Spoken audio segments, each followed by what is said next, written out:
الحمد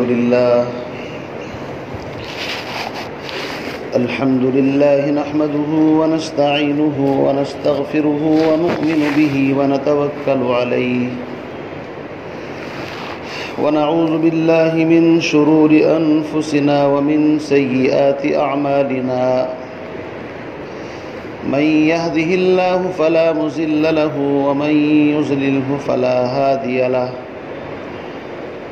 ونشهد أن سيدنا ومرشدنا ومولانا محمدا عبده ورسوله أما بعد فأعوذ بالله من الشيطان الرجيم بسم الله الرحمن الرحيم يا أيها الذين آمنوا توبوا إلى الله توبة نصوحا وقال الله تبارك وتعالى قل يا عبادي الذين أسرفوا على أنفسهم لا تقنطوا من رحمة الله إن الله يغفر الذنوب جميعا إنه هو الغفور الرحيم صدق الله العظيم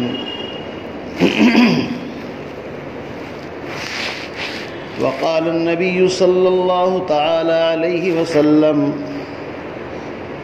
من لزم الاستغفار جعل الله له من كل ضيق مخرجا ومن كل هم فرجا ورزقه من حيث لا يحتسب وقال النبي صلى الله تعالى عليه وسلم أملك عليك لسانك وليسعك بيتك وابك على خطيئتك أو كما قال النبي صلى الله تعالى عليه وسلم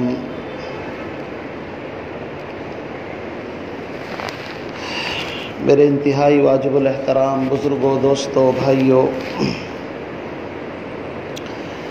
آپ حضرات کی خدمت میں قرآن مقدس کی 2 آیتیں تلاوت کی ہیں اور سرور کائنات، فخر موجودات، امام الانبیاء، تاجدار بطحہ، احمد مجتبیٰ حضرت محمد مصطفیٰ صلی اللہ علیہ وسلم کے فرامین، آپ کی احادیث اور آپ علیہ السلام کی احادیث کے ٹھاٹے مارتے ہوئے سمندر میں سے 2 حدیث آپ حضرات کے سامنے پڑھی ہیں۔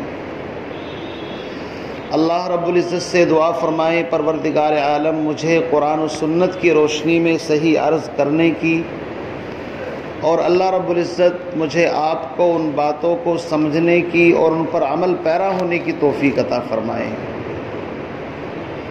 عزیز بزرگوں، دوستو، انسان کو اللہ رب العزت نے مٹی سے بنایا ہے۔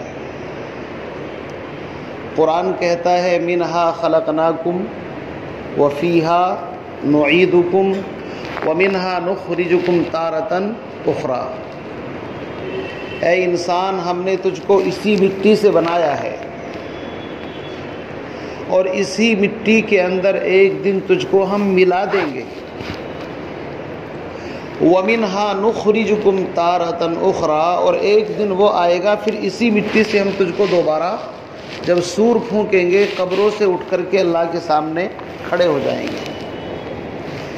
اسی لیے قرآن میں جگہ جگہ پر آیا ہے وَإِلَيْهِ النُّشُورُ وَإِلَيْهِ النُّشُورُ، لوگوں تمہیں لوٹ کر کے اللہ کے پاس جانا ہے، لوگوں تمہیں لوٹ کر کے اللہ کے پاس جانا ہے۔ اور نبی علیہ السلام نے کیا خوبصورت دعا سکھائی اپنی امت کو کہ دیکھو میرے بندو، جب تم رات کو سو تو میری امتیوں اس دعا کو پڑھ کر کے سویا کرو، اللہم بسمک اموت وَأَحْيَا۔ موت ایک ایسی اٹل حقیقت ہے، اگر انسان کے سامنے ہر وقت موت کا تصور رہے، خیال رہے، تو انسان غلط کام نہیں کر سکتا۔ اس لیے کہ موت ایک ایسی تلخ حقیقت ہے کہ جب موت آتی ہے تو امیر ہو، وزیر ہو، غریب ہو، پھر وہ کسی کے اندر کوئی فرق نہیں کرتی۔ ایسا نہیں ہوتا کہ اگر کوئی آدمی تخت کے اوپر مر رہا ہے تو وہ جنتی ہے، اور زمین کے اوپر اس کی موت اور روح قبض کی جا رہی ہو تو اس کے مقامات کچھ کم ہو، ایسا نہیں ہے۔ چو آہنگ رفتن کنت جان پاک، شیخ سعدی فرماتے ہیں جب موت کا وقت آئے تو کیا فرق پڑتا ہے کہ انسان تخت کے اوپر مر رہا ہے یا زمین کے اوپر مر رہا ہے، کوئی فرق نہیں ہے۔ اس لیے کہ انسان کی ظاہری زندگی سے تعلق نہیں بلکہ اصل اس کی روحانیت سے تعلق ہے، اللہ کے ساتھ کتنا کنیکشن مضبوط تھا۔ تو جناب نبی علیہ الصلوۃ والسلام نے اپنی امت کو تعلیم دی، میرے امتی جب رات کو بستر کے اوپر آ تو تیری زبان کے اوپر یہ دعا ہونی چاہیے، اللہم بسمک اموت و احیا، یا اللہ میں تیرے ہی نام سے جیتا ہوں، تیرے ہی نام پر مرتا ہوں۔ اس لیے کہ موت اور رات کی جو نیند ہے یہ دونوں بھائی بہن ہیں، دونوں میں کوئی زیادہ فرق نہیں ہے۔ انسان کی روح قبض ہو جاتی ہے تو پتہ نہیں چلتا، اس کے بھائی، اس کے والدین سرہانے کھڑے ہو کر کے روئیں چلائیں لیکن اس کو کچھ پتہ نہیں ہوتا۔ اسی طرح جب انسان دنیا سے غافل ہوتا ہے، نیند آتی ہے تو اس کو پتہ نہیں چلتا اب کیا ہو رہا ہے۔ اللہ رب العزت نے موت سے پہلے ہر بندے کی زندگی کے اندر یہ عملی طور سے داخل کر دیا کہ دیکھ آج 4 گھنٹے کے لیے، 2 گھنٹے کے لیے تو اپنے آپ سے غافل ہو جاتا ہے، ایک دن وہ آنے والا ہے کہ ہمیشہ ہمیش کے لیے تیرے جسم سے روح کو نکال لیا جائے گا۔ اب انسان سو گیا، سونے کے بعد میں اس کو کچھ خبر نہیں کیا ہو رہا ہے دنیا کے اندر، خواب اور خیال کی دنیا میں کھو گیا۔ اب جب اس کی آنکھ کھلتی ہے تو نبی علیہ الصلوۃ والسلام نے اپنے امتی کو تعلیم دی، میرے امتی جب تیری آنکھ کھلے تو سب سے پہلے تیری زبان کے اوپر جو دعا ہونی چاہیے وہ یہ ہے، الحمدللہ الذی، تمام حمد اور تمام تعریفیں اس اللہ کے لیے ہیں، الذی احیانا بعدما اماتنا، جس نے ہم کو مرنے کے بعد دوبارہ زندگی عطا فرمائی۔ الحمدللہ الذی احیانا، تمام تعریفیں اس اللہ کے لیے ہیں جس نے ہم کو زندہ کر دیا۔ کب؟ بعدما اماتنا، اس کے بعد کہ ہم تو مر چکے تھے، نیند میں اور موت میں کوئی زیادہ فرق نہیں تھا، اگر اللہ چاہتا تو اسی نیند کی حالت کے اندر روح قبض ہو سکتی تھی۔ فرمایا کہ سب سے پہلے اس نعمت پر شکر ادا کر، الحمدللہ الذی احیانا، تمام تعریفیں اس اللہ کے لیے ہے جس نے ہم کو زندگی دے دی، بعدما اماتنا، اس کے بعد کہ ہم مر چکے تھے۔ اور آگے آخری جملہ فرمایا وَإِلَيْهِ النُّشُورُ، اور تمام تعریفیں اس اللہ کے لیے ہیں جس کی طرف ہم کو لوٹ کر کے جانا ہے۔ میرے بھائیو ایمانداری کے ساتھ بتاؤ، جب انسان سو کر کے اٹھتا ہے تو اس کا مائنڈ بالکل فریش ہوتا ہے ایک دم۔ یہ نیند اللہ کی نعمت ہے۔ نیند کیا ہے؟ اللہ کی نعمت ہے۔ اللہ رب العزت نے قرآن پاک کے اندر کئی جگہ پر اس کا ذکر فرمایا ہے، وَجَعَلْنَا نَوْمَكُمْ سُبَاتًا وَجَعَلْنَا اللَّيْلَ لِبَاسًا، وَمِنْ آیاتِهِ، اللہ کی نشانیوں میں سے یہ ہے وہ تم کو سلا دیتا ہے تاکہ تم سکون اور دن بھر کے جھمیلوں سے فارغ ہو جاؤ۔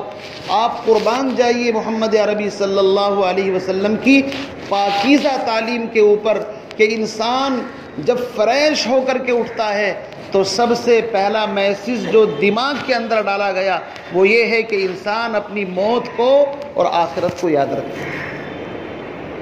اللہ رب العزت نے اٹھنے کے بعد اور کوئی تعلیم اس کو نہیں دی جناب نبی علیہ الصلوۃ والسلام نے۔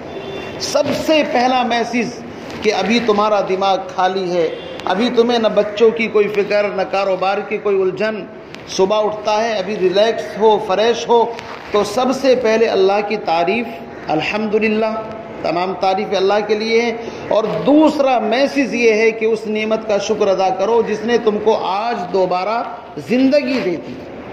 اور پھر تیسرا میسج یہ دیا وَإِلَيْهِ النُّشُورُ، کہ تم کو لوٹ کر کے بھی اللہ کے پاس جانا ہے۔ تو میرے عزیز بزرگوں بھائیوں، پتہ یہ چلا کہ اصل زندگی جو ہے وہ انسان کی موت کے بعد شروع ہوتی ہے، اور انسان اللہ نے مٹی سے اس کو بنایا ہے، مٹی کے اندر اس کی غذا کو چھپا کر کے رکھ دیا۔ انسان جتنی بھی چیزیں کھاتا ہے وہ ساری کی ساری مٹی سے پیدا ہوئی ہیں، مٹی کے اندر مل جائیں گی۔ کوئی کھڑی مٹی ہے، کوئی پڑی مٹی ہے، اس کی کوئی حقیقت نہیں ہے۔ لیکن ایک انسان کے جسم کے اندر ایک قیمتی چیز ہے جس کو روح کہا جاتا ہے، اس روح کو اللہ رب العزت نے مٹی سے پیدا نہیں کیا۔ یہ بات سمجھنے کی، جسم مٹی سے بنا ہے، اس کی غذا مٹی ہے۔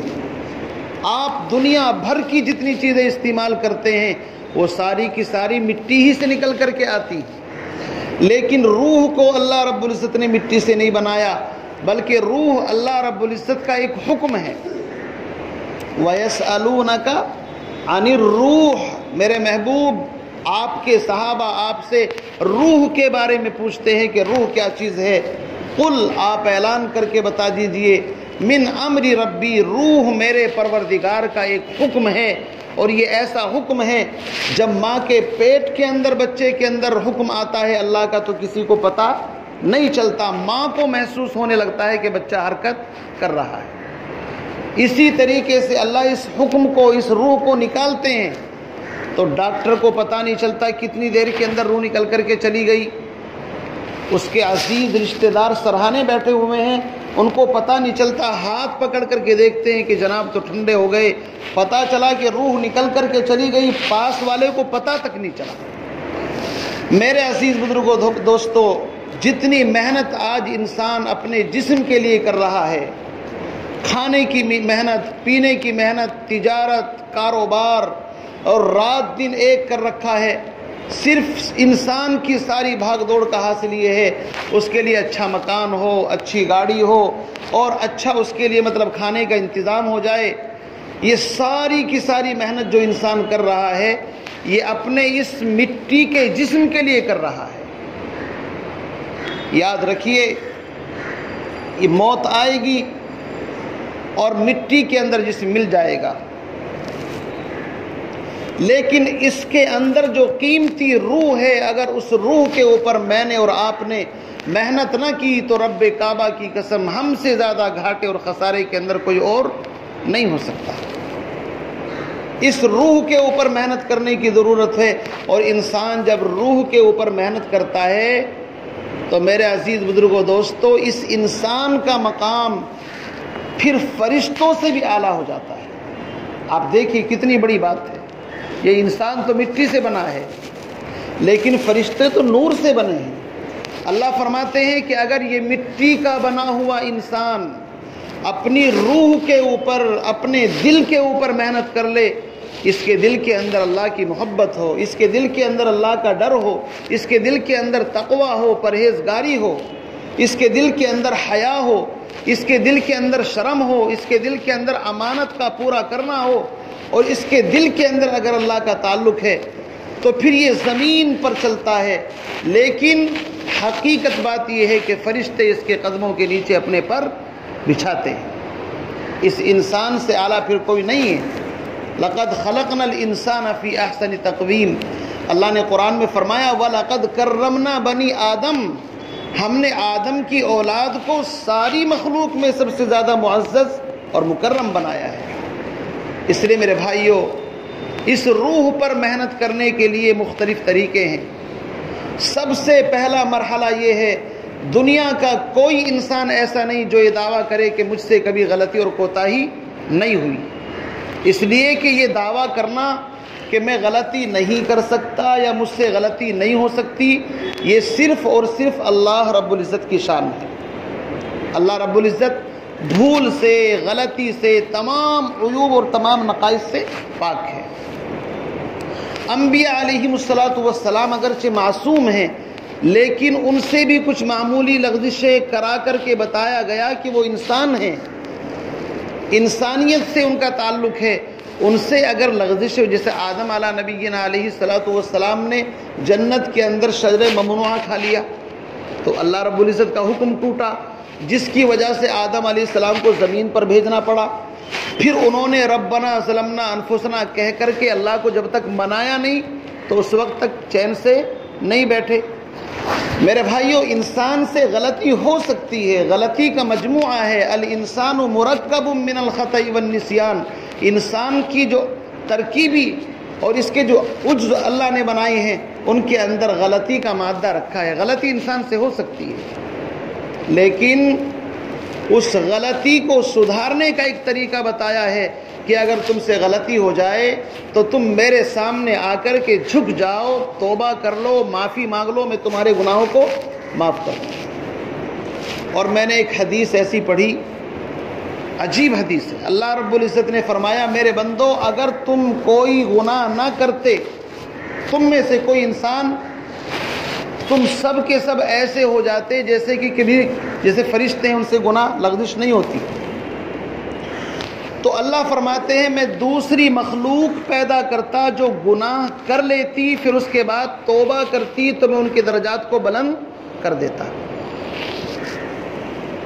پتہ ہی چلا کہ غلطی ہو جانا کوئی بڑی بات نہیں، لیکن غلطی کو سدھار لینا یہ سب سے اعلیٰ درجے کا کمال ہے۔ غلطی جو نہ کرے وہ رحمان، اور غلطی کر کے جو غلطی پر اڑ جائے وہ شیطان، وہ تو شیطان ہے۔ اور غلطی کر کے اس کو تسلیم کر لے اور معاف کرا لے وہ کون ہے؟ وہ انسان ہے۔ آدم علیہ السلام نے یوں نہیں کہا تھا کہ مجھ سے غلطی نہیں ہوئی، بلکہ پہلے اقرار کیا، ربنا ظلمنا انفسنا، یا اللہ میں نے اپنی جان پر ظلم کر لیا۔ یہ اس بات کا اقرار ہے کہ مجھ سے غلطی ہوئی ہے۔ یہی انسانیت کی معراج ہے اور بلندی ہے کہ اگر غلطی ہو تو غلطی کو کہے، ربنا ظلمنا، اے اللہ مجھ سے غلطی ہو گئی، لیکن آگے کیا؟ وَإِن لَّمْ تَغْفِرْ لَنَا وَتَرْحَمْنَا، یا اللہ اگر تو نے معاف نہ کیا اور مجھ پر رحم نہ کیا، لَنَكُونَنَّ مِنَ الْخَاسِرِينَ، تو میں سب سے بڑے خسارے میں، گھاٹے میں اور نقصان میں چلا جاؤں گا۔ یہ کلمات اتنے محبوب ہیں، اتنے پیارے ہیں، اللہ کو ترس آ گیا کہ میرا بندہ غلطی ہو گئی، غلطی کو مجھ سے معافی مانگ رہا ہے۔ اللہ رب العزت نے کہا فَتَلَقَّى آدَمُ مِن رَبِّهِ كَلِمَاتٍ، اللہ فرماتے ہیں ہم نے آدم علیہ السلام کو کچھ کلمات اپنی طرف سے سکھا دیے، فَتَابَ عَلَيْهِ، اور ان کی توبہ کو قبول کر لیا۔ اور اللہ رب العزت بہت زیادہ توبہ قبول کرنے والے ہیں۔ پھر کیا مقام ملا؟ آدم علیہ السلام کا مقام یہ ہے کہ ساری دنیا کے انسانوں کے باپ، ابو البشر، ساری بشریت کے ابا آدم علیہ السلام۔ ظاہر بات ہے باپ کو اپنی اولاد کے اوپر فخر ہوتا ہے نہیں ہوتا ہے؟ سب کے سب آدم علیہ السلام کی اولاد۔ میرے بھائیوں، ابا جان جس راستے پر چلے ہیں، اولاد اگر اس راستے پر چلے گی تو انشاءاللہ کبھی گمراہ نہیں ہو سکتی۔ آدم علیہ السلام سے اللہ چاہتے تو لغزش نہیں ہو سکتی تھی، لیکن اللہ نے ان کی اولاد کو یہ میسج دیا ہے کہ باپ سے غلطی ہو گئی تھی، باپ کو دیکھو انہوں نے کیا کیا، اگر اولاد سے غلطی ہو جائے تو اولاد کو بھی وہی کرنا چاہیے۔ اسی لیے حدیث کے اندر فرمایا کلکم خطاؤن، ساری کی ساری آدم کی اولاد خطا کار ہے، خطا کرنے والی ہے، لیکن وخیر الخطائین التوابون، سب سے بہترین خطا کار وہ ہے جو خطا کرنے کے بعد توبہ اور استغفار کر لے۔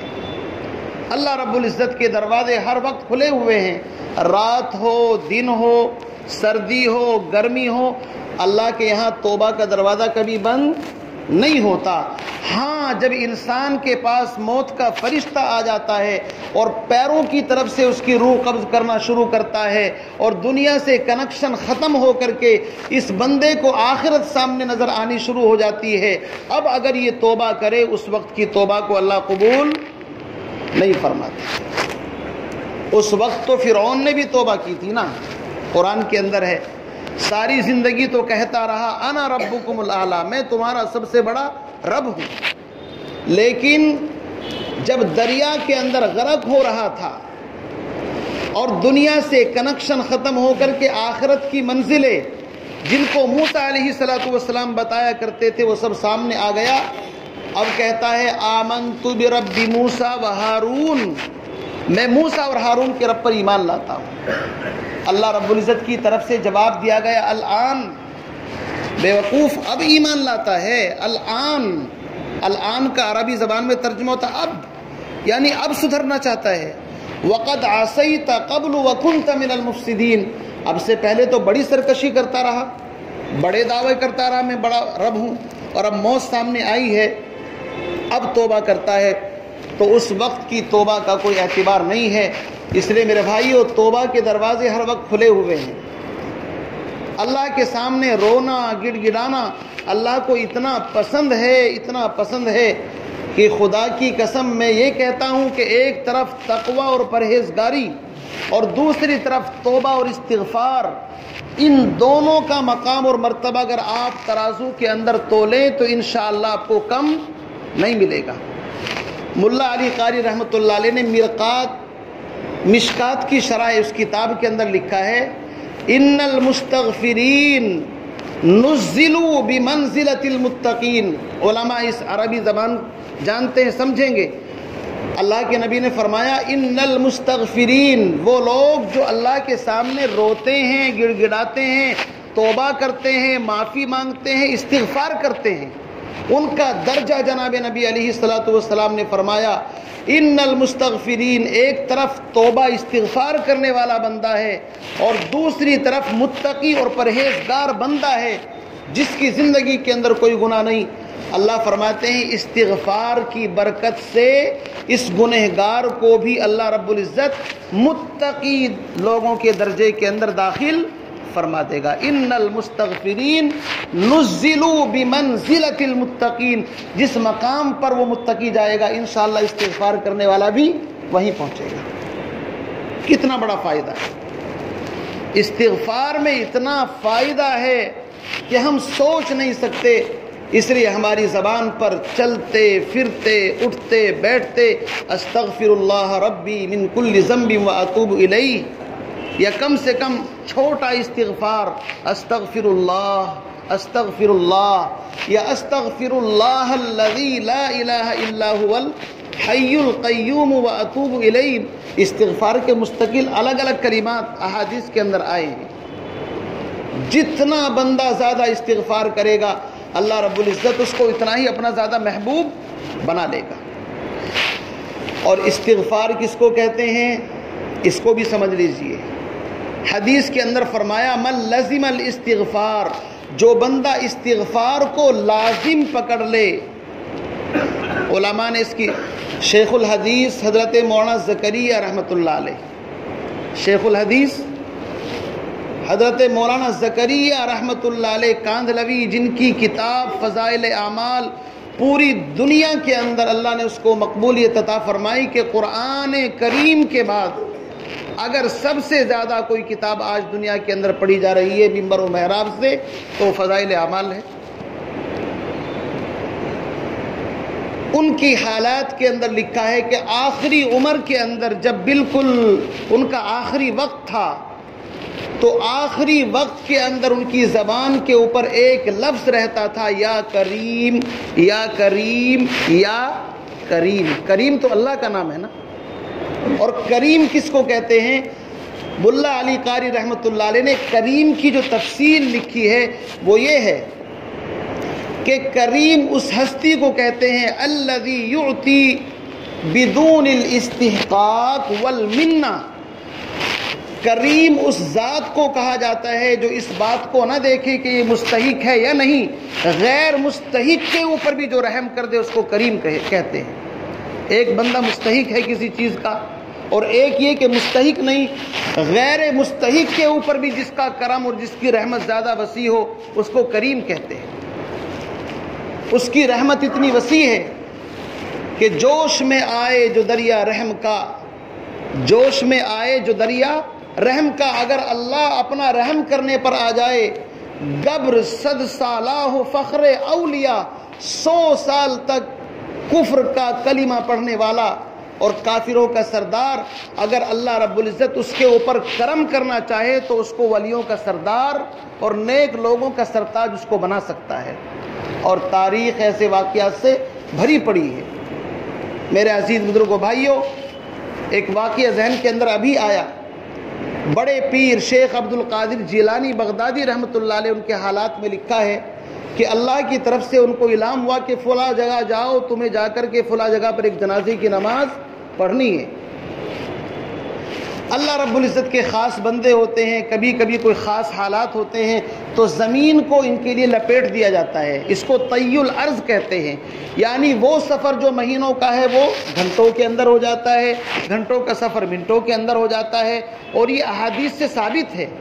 آپ نے وہ واقعہ سنا ہوگا کہ جس بندے نے 99 آدمیوں کو 100 آدمیوں کو قتل کر دیا تھا، جب اس کے دل کے اندر یہ بات پیدا ہوئی کہ مجھے توبہ کرنی ہے تو اس کو بتایا گیا، بخاری کے اندر یہ روایت موجود ہے کہ تم فلاں بستی کے اندر جاؤ، تمہاری توبہ وہاں پر اللہ قبول فرما لیں گے، وہاں نیک لوگ رہتے تھے۔ حافظ ابن حجر رحمۃ اللہ علیہ نے لکھا ہے کہ جس بستی سے وہ چلا تھا اس بستی کا نام کفارہ، اور جس بستی میں اس کو جانا تھا اس کو نام تھا نصرہ۔ کفرہ اور نصرہ کہتے ہیں کہ یہ بندہ ابھی چند میل ہی چلا ہوگا، موت کا فرشتہ آیا، اس کی روح قبض کر لی گئی۔ اب جنت والے فرشتے بھی آ گئے، جہنم والے بھی آ گئے، یہ تو پوری زندگی نافرمانی کرتا رہا، اس کو تو جہنم میں جانا ہے۔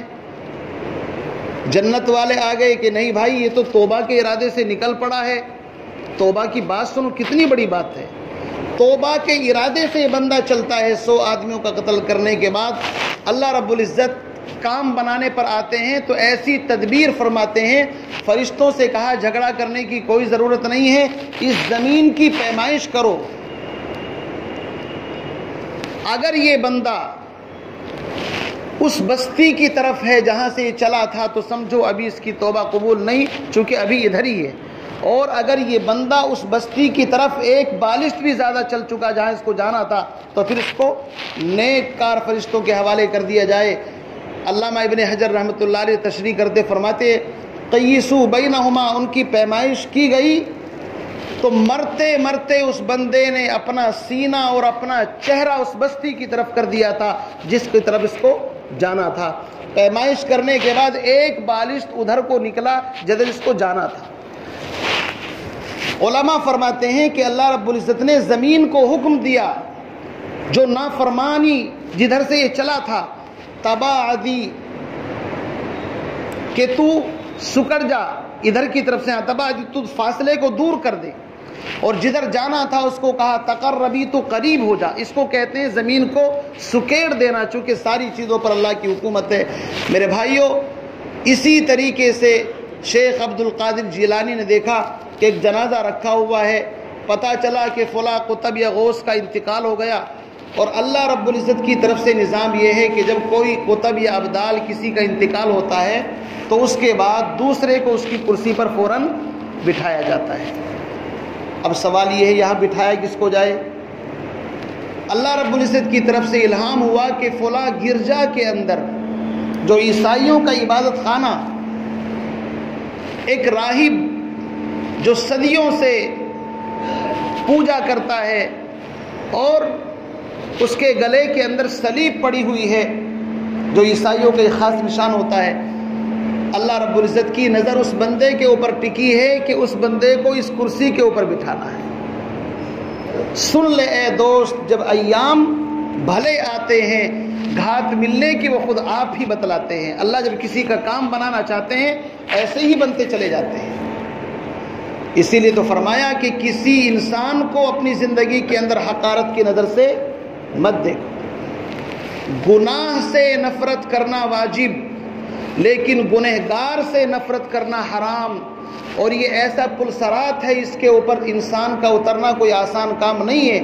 ہم اتنے کمزور ہیں کہ ہم کسی کو گناہ کے اندر دیکھ کر کے اس کی ذات سے نفرت شروع کر دیتے ہیں، حالانکہ علماء نے لکھا ہے کہ عاصی، اس سے نفرت کرنا حرام ہے اس بندے سے، ہاں اس کے اس گناہ سے نفرت ضرور ہونی چاہیے، لیکن ہم یہاں پر ہمارے بریک فیل ہو جاتے ہیں اور ہم قابو نہیں رکھ پاتے۔ ہم نے کسی بندے کو گناہ کرتے دیکھ لیا تو سب سے پہلے اس کی حقارت شیطان ہمارے دل کے اندر ڈالتا ہے کہ بھئی یہ بندہ تو ایسا ہے، یہ تو ایسا ہے، حالانکہ شریعت کی تعلیم یہ ہے کہ اس گناہ سے تم کو نفرت ہونی چاہیے تھی، لیکن گنہگار سے نفرت کا حکم نہیں ہے۔ مالک بن دینار رحمۃ اللہ علیہ ایک مرتبہ چلے جا رہے تھے، راستے کے اندر ایک آدمی کو دیکھا شراب کے نشے کے اندر مست، اور اتنی شراب پی رکھی ہے کہ اس کو یہ پتہ نہیں کہ کتا آ کر کے تیرے منہ پر پیشاب کر دے، اس کو تو پتہ نہیں چلتا نا، شرابی آدمی تو شراب کے نشے میں پڑا ہوا ہے۔ جانوروں کی طرح آپ نے دیکھا ہوگا فٹ پاتھ کے اوپر بہت سارے لوگ جانوروں کی طرح پڑے رہتے ہیں۔ مالک بن دینار رحمۃ اللہ علیہ کو خیال آیا یہ اللہ کا بندہ ہے، اس نے شراب پی رکھی ہے۔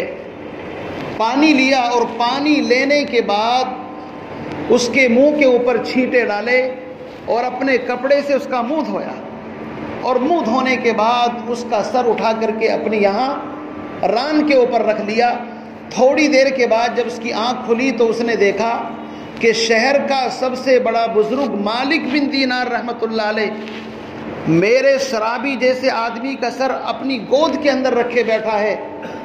جیسے ہی اس نے حضرت کو دیکھا فوراً اس کے دل کے اندر ندامت پیدا ہوئی، اور اس کے دل کے اندر یہ احساس ہوا کہ کیا مجھ جیسے گنہگار سے بھی کوئی محبت کر سکتا ہے۔ عام طور سے میرے بھائیوں جو لوگ گناہوں کے کیچڑ میں پھنسے ہوئے ہیں وہ نیک لوگوں سے اس لیے بھی نفرت کرتے ہیں، وہ سمجھتے ہیں کہ شاید یہ میری شکل دیکھنا بھی پسند نہیں کرے گا، ہمارے اس عمل کی وجہ سے بھاگتے ہیں۔ اگر ہم اس کے خوف کو دور کریں میرے بھائی، یہ غلطی ہے، اگر تو توبہ کر لے گا اللہ تو سو قتل کرنے والے کے قاتل کی توبہ کو قبول کر سکتا ہے، پھر تیرا گناہ کیوں نہیں قبول کرے گا۔ کہتے ہیں مالک بن دینار رحمۃ اللہ علیہ نے اس کا سر دھویا اور اس کا چہرہ دھویا تو اس کے دل کے اندر ندامت پیدا ہو گئی، احساس ہوا، اور توبہ کی سب سے پہلی شرط یہ ہے ان یندم علیہا، توبہ کہتے ہی اس بات کو ہے کہ انسان کے دل کے اندر ندامت پیدا ہو جائے۔ توبہ کی 3 شرطیں ہیں۔ سب سے پہلی شرط جو گناہ کر رہا ہے اس کے اوپر ندامت پیدا ہو جائے، احساس پیدا ہو جائے، اور دوسری شرط ان یقلع عن المعصیہ، اس گناہ کو چھوڑ دے، اور تیسری شرط آئندہ نہ کرنے کا ارادہ ہو۔ یہی 3 شرطیں ہیں۔ ابھی اس نے زبان سے کچھ نہیں کہا، اس شرابی کے دل کے اندر ندامت پیدا ہوئی، احساس پیدا ہوا، اتنا بڑا بزرگ مجھ جیسے شرابی کا سر اپنی گود کے اندر رکھے بیٹھا ہے، دل کے اندر ندامت پیدا ہوئی۔ اللہ رب العزت تو تاریک رات میں سیاہ چیونٹی کی حرکت کو بھی جانتا ہے۔ وَحُصِّلَ مَا فِي الصُّدُورِ، انسان کے دلوں میں جو وسوسے خیالات آتے ہیں ان کو بھی جانتا ہے۔ جیسے ہی دل کے اندر ندامت پیدا ہوئی اللہ نے ارادہ کر لیا کہ اب اس کی توبہ بھی قبول کرنی ہے اور اس کے گناہوں کو بھی معاف کرنا ہے۔ توبہ کا مطلب ہی یہ ہے کہ ندامت پیدا ہو جائے۔ اللہ رب العزت نے غیب سے ان کے دل کے اندر الہام ہوا کہ ہم نے اس کے تمام پچھلے گناہوں کو معاف کر دیا۔ مالک بن دینار رحمۃ اللہ علیہ کو الہام ہوا، اللہ فرما رہے کہ اس کے تمام پچھلے گناہوں کو معاف کر دیا گیا۔ تو ان کے دل کے اندر خیال آیا ایک کہ اللہ رب العزت نے پچھلے گناہوں کو معاف کر دیا، تو اللہ نے اس سوال کے جواب پر آگے الہام فرمایا انت غسلت، کہ تو نے اس کے چہرے کو دھویا ہے لاجلی، میرا بندہ سمجھ کر کے۔ تجھے کیا پڑی تھی اس کا چہرہ دھونے کی؟ تو نے اس کا چہرہ دھویا ہے میری محبت کے اندر کہ یہ میرا اللہ کا بندہ ہے، انسان ہے۔ جب تو نے اس کے چہرے کو میری وجہ سے دھو دیا تو میں نے تیری وجہ سے اس کے دل کو دھو دیا، گناہوں سے پاک کر دیا۔ میرے عزیز بزرگوں بھائیوں، اللہ رب العزت بڑے کریم ہیں، اتنے کریم کہ اس کی کریمی کے ایسے واقعات کتابوں کے اندر لکھے ہوئے انسان سوچ نہیں سکتا، حیران ہوتا ہے۔ اسی لیے کسی انسان کو گناہ کے اندر دیکھو تو کبھی اس بندے سے نفرت کرنے کی اجازت نہیں ہے، بلکہ دعا کرو یا اللہ اس بندے کو اس گناہ سے محفوظ فرما، اور ہو سکے تو اس کی ہمدردی کے پیش نظر اس کو سمجھانے کی کوشش کی جائے۔ دعوت و تبلیغ کا مقصد تو یہی ہے کہ انسان معروفات کو پھیلائے، منکرات کو ختم کرے۔ امر بالمعروف نہی عن المنکر کا مطلب یہی ہے کہ انسان معاشرے کے اندر، سماج کے اندر جو برائیاں دیکھے ان برائیوں کو کس طرح ادعو الی سبیل ربک بالحکمہ والموعظۃ الحسنہ، حکمت کے ساتھ، دانائی کے ساتھ۔ جناب نبی علیہ الصلوۃ والسلام نے فرمایا المؤمن مرآۃ المومن، مومن مومن کا آئینہ ہے، اور آئینے کا کام یہ ہوتا ہے کہ وہ آئینے کے سامنے کھڑا ہوتا ہے جب انسان، تو اس کے چہرے کے داغ دھبے اس کو بتا دیتا ہے، لیکن آئینہ کسی اور کو بتانے کے لیے نہیں جاتا۔ غلطی میری زندگی کے اندر ہے، سمجھانا مجھے ہے تو آپ مجھے سمجھائیے۔ غلطی آپ کی زندگی کے اندر ہے، میں آپ کو نصیحت کروں، آپ کو سمجھاؤں تو کام بنے۔ غلطی آپ کی ہے، نصیحت آپ کو کرنی ہے، لیکن کسی اور کو جا کر کے بتاؤں تو یہ تو غیبت بھی ہے، یہ تو اس بندے کو رسوا کرنا ہے، اس کے اندر نصیحت اور خیرخواہی نہیں ہو سکتی۔ ضرورت اس بات کی ہے معاشرے اور سماج کے اندر کہ انسان غلطیوں کا بنا ہوا ہے، ہر وقت اللہ سے ڈرتا رہے، توبہ استغفار کرتا رہے۔ حدیث کے اندر جو میں نے خطبے کے اندر پڑھی تھی، جناب نبی علیہ الصلاۃ والسلام نے، ایک صحابی ہیں جن کا نام ہے حضرت سعد بن ابی وقاص رضی اللہ تعالیٰ عنہ، اور یہ حضور علیہ الصلاۃ والسلام کے ماموں لگتے ہیں۔ کیا لگتے ہیں بھائی رشتے میں؟ ماموں۔ ماں جو ہوتی ہے والدہ، اس کے بھائی کو ماموں کہتے ہیں۔ حضرت سعد بن وقاص رضی اللہ تعالیٰ عنہ عشرہ مبشرہ میں سے ہیں، یعنی وہ 10 صحابہ جن کو جناب نبی علیہ الصلاۃ والسلام نے دنیا کے اندر نام لے لے کر کے بتایا، ابو بکر فی الجنہ، عمر فی الجنہ، عثمان فی الجنہ، علی فی الجنہ، طلحہ، زبیر، سعد بن وقاص، ابو عبیدہ ابن الجراح، یہ 10 صحابی ہیں جن کو نام لے لے کر کے حضور نے جنت کی بشارت دی۔ کتنا اونچا مقام ہوگا کہ جس کو دنیا کے اندر اللہ کے نبی فرما دیں یہ جنتی ہے۔ اور یہ وہ صحابی ہیں، غزوہ احد کے موقع پر حضور علیہ الصلاۃ والسلام نے ان سے کہا تھا، یا سعد ارمی، اے سعد تیر چلاؤ، فدا کا ابی و امی، میرے ماں باپ تم پر قربان، میرے ماں باپ تم پر قربان ہو، تیر چلاؤ۔ حضور علیہ الصلاۃ والسلام نے یہ جملہ صرف 2 صحابہ کے بارے میں کہا ہے، روایت کے اندر آتا ہے، ایک سعد بن وقاص کے بارے میں اور ایک حضرت زبیر بن عوام رضی اللہ تعالیٰ عنہ، ان کے بارے میں کہ میرے ماں باپ تم پر قربان ہو۔ نبی اپنے ماں باپ کو جن پر قربان کرے اس کا مقام کتنا اونچا ہوگا۔ اور یہ وہ صحابی ہیں کہ جب ان کا انتقال ہوا تو اس کے بعد پورا عشرہ مبشرہ سب کے سب دنیا سے جا چکے تھے، یہ آخر العشرہ، ان 10 میں سب سے آخری ہیں۔ یہ روایت نقل کرتے ہیں کہ اللہ کے نبی صلی اللہ علیہ وسلم نے فرمایا کہ اللہ کے سامنے رو اپنے گناہوں کو یاد کر کے، اور اگر رونا نہ آئے ابکو، رو اللہ کے سامنے، فَإِن لَّمْ تَبْكُوا فَتَبَاكُوا، اگر رو نہیں سکتے تو کم سے کم رونے جیسی شکل بنا لو، اس لیے کہ بنا کر فقیروں کا ہم بھیس غالب، تماشائے اہل کرم دیکھتے ہیں۔ جو بھکاری اپنے مخصوص لباس کے اندر بھیک مانگنے کے لیے آتا ہے، کتنا بھی بڑا کنجوس کیوں نہ ہو، اس کی شکل دیکھ کر کے اس کو بھی ترس آ جاتا ہے، اور اگر ہے بھکاری اور اس کا ٹھاٹ باٹ دیکھے تو اس کو کوئی بھیک نہیں دیتا۔ ہم بھی اللہ رب العزت کے سامنے اپنی شکل، کم سے کم رونا نہیں آتا تو رونے کی شکل تو بنا لے۔ اللہ کے نبی صلی اللہ علیہ وسلم نے فرمایا کہ 3 چیزوں کے اندر نجات ہے، اور یہ حدیث میں کہتا ہوں کہ انسان ساری چیزوں کو چھوڑ دے، جس ماحول اور معاشرے کے اندر آج ہم زندگی گزار رہے ہیں، خدا کی قسم اگر اس حدیث کے اوپر عمل کر لے تو اس کا بیڑا پار ہو جائے۔ اور حدیث بھی بہت پیاری ہے۔